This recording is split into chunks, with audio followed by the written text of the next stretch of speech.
If you're building a project where your users can actually print images, there are some things you want to take into consideration. So that's what we're going to talk about in this video. So we're going to use a Filestack in this video. It will give us this sleek upload widget, but we can also use it to optimize the images for printing, right? So maybe you're building some kind of e-commerce website and users can upload an image. For example, I have an image here of my YouTube award. I want to put this on a t-shirt and I want the t-shirt to have this image of mine. So I'm going to upload here with Filestack, and after a couple seconds, it's now here on the t-shirts. And then here, maybe you have other controls, so I can make it maybe a little bit bigger or move it around. But you get the point. Users can put their image on a t-shirt and then you're going to print the t-shirt for them, or maybe you're going to outsource that. But the point is, we need to make sure the image here will look good in the real world when it's actually printed. So there are a couple of things you want to pay attention to, right? So very important if you're building this kind of website, any kind of merch store where you allow people to upload images, maybe on mugs or other objects, right? You see these websites sometimes with drop shipping or affiliate type of setup. So let's talk about how we can optimize this image so it will look good on a t-shirt in the real world. How can we do that with Filestack, right? So Filestack is today's sponsor, and there are broadly three things you really want to pay attention to. So first of all, the image quality itself. So the users are going to upload an image. So typically if you allow your users to upload images, there's going to be some things wrong. You know, very often it's going to be quite a low quality photo. It's going to be too dark. It's going to be rotated. So Filestack allows us to essentially optimize the image quality. We can also change the colors. So we can optimize the colors for that. And of course, you want to make sure that the dimensions of the image are correct, right? So users are going to upload a huge photo, right? So here's the photo actually uploaded. You can see it's a huge photo, but with Filestack, I can resize this, right? So you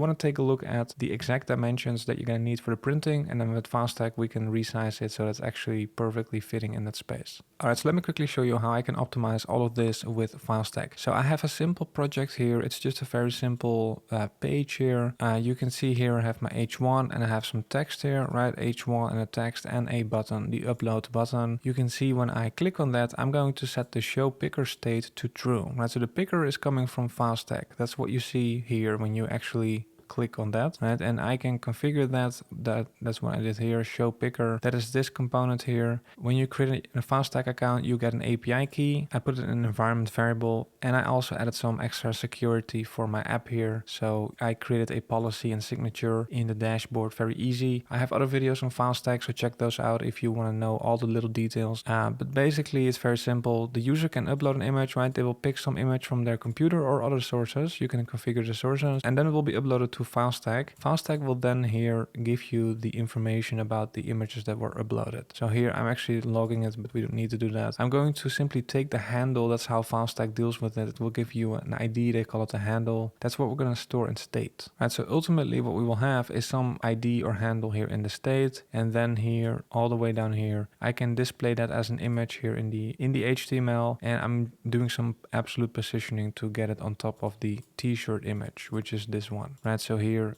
now, if I do that one more time, I get YouTube award. I'm going to upload this. You can see it has a nice UI, and then here it's displayed. All right, now if you allow users to upload images like this, you're going to see very quickly that they're going to be low quality. There's going to be a bunch of things wrong with them. So Filestack helps us out here. So we can add things here to the URL and it will transform the image. So you can see here it's a little bit dark perhaps. So Filestack has certain filters to enhance our images, and you only have to add that here to the URL. So I can just say enhance this image for me, and then I can pick a preset. So they have a preset for when it's too dark, right? So I can pick this preset. The image is too dark, so please fix that. They have a beautify filter. So if you have a person in there, it works well with face images, you can improve that. Now, when you have a lot of users, you don't know exactly what's going to be wrong with them. So they actually also have an auto filter here, which can automatically pick up on certain issues and it will try to apply a certain filter, right? So now that I saved here, it will automatically send a new network request for that URL. And let me zoom in a little bit. And so now we actually see a bit of a lighter image, right? So let me actually prove that to you. If I undo this, so this is what we had before. You can see it was pretty dark here. And now if I added this with the auto enhance feature, you can see it brightens up a little bit, right? So we can fine tune this. Just a very quick, easy way of making the image a little bit better. All right, so very importantly, let's talk about how we can resize the image, right? So here we can resize to any dimension that we want. So here, the image that I uploaded was pretty big, and for the user here, I'm displaying it in a certain height and width with CSS. You may actually want to convert the image into specific dimensions itself. And by the way, these transformations I'm applying here, the original image will be kept, so you don't lose the original image or something like that, right? So it just creates a derived image from the original, but you keep the original. So we can say the width should become something like 100 pixels or something like that. And now it becomes blurry because we're actually getting now an image that's very small, but I'm displaying it at a certain width here in the CSS. It tries to scale up now a small image, right? So if you're going to display it at a 350 pixel, you may actually also want to get it at 350 pixels. But this depends on the printing dimensions that you're going to need. Print size, DPI, that's something that you have to look at. And then based on that, you can resize it to the exact dimensions that you need. It's very important that you keep the aspect ratio, which means that the image that the user will upload will have a certain width and a certain height. Right? So there's like a ratio between them. And if you change the dimensions, for example, I only make the width a little bit smaller, that means now the ratio of the width to the height will be changed. And the image will typically look distorted when you change the aspect ratio. So when you resize, try to preserve the aspect ratio. All right, so very common as well is that the colors in the image need to be changed to optimize them for printing. So they have the modulate option here, and I can change the brightness, the hue, and the saturation. Right, so if I save here, you can see I'm actually getting a completely new image here. I think it actually looks pretty cool, but it has a more blue hue now. Right, so here I can use modulate to actually change those colors. So we want to optimize the colors for printing, and for this you want to take a look at the color spaces. Right, so RGB, CMYK, and ICC profiles for color accuracy. Now, all right, now often your users are going to upload images that are too blurry or they lack detail in a certain part of the photo. So we have a sharpen filter here as well. I can say some amount, let's say number 2, and that should help sharpen up the image. For example, here I have some text here, some very subtle text. It may make it more legible. You don't want to overdo it because it will give it certain artifacts and it looks distorted. And we can also do the opposite. So we can also make it a little bit more blurred. For example, if it's very grainy or noisy, it may actually look better to add a little bit of blur. Filestack also allows you to do a partial blur. So if it's just a part of the image that you want to allow the user to blur, that's an option as well. By the way, all of the images that you upload are going to be available here in the dashboard. So here I can go to content browser and I will see all the images that are uploaded here, all the original images. You can see I still have my original image here. The image I uploaded here is actually a JPEG image. You can see it's a JPEG image, and this is something you want to be careful with because JPEG images, it's a compressed file format. So it has reduced the size of the image, but it may come at a cost of losing detail. If you print, you typically want to print images that have a lot of detail because it's going to look better. So you may want to choose the TIFF format, which is typically going to be higher quality than JPEG. JPEG is not necessarily bad. JPEG has certain settings, so you can actually have a high quality setting for JPEG. Now, Filestack supports both file types. Actually, they support many more, so they also support PNG, right? So if users uploading some typically like a vector image, like a screenshot, is going to be PNG perhaps. WebP is an optimized version for the internet. So if a user is maybe grabbing it from some website, it's going to be WebP. HEIC, for example, if it's coming from an iPhone, and here we have TIFF. So it supports all of these formats, but also you can convert between them. So if you actually do want to make sure you're printing a JPEG, for example, maybe the printer only accepts JPEG for whatever reason, you can convert it from TIFF to JPEG, for example. So you probably want to do a test where you print with JPEG and with TIFF, and you want to see what the quality results are, and then you can pick the better option. All right, now images, they have certain metadata, right? So if you take an image, the device that you're taking the image on will add additional information about that image. We can get that information from the photo, right? It's also called EXIF. We can get the EXIF data with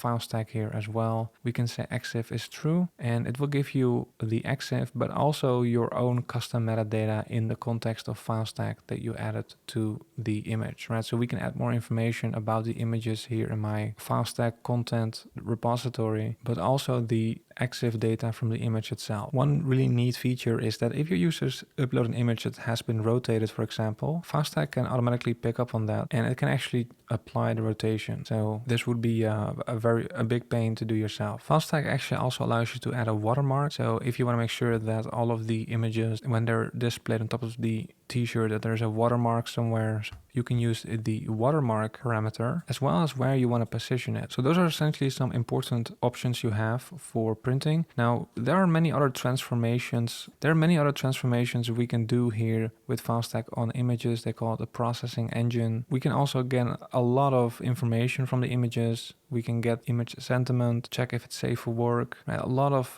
power here. So I would say check that out. Now you can do most of that through the URL like I showed you here. Right, so here I just take a base URL from Filestack.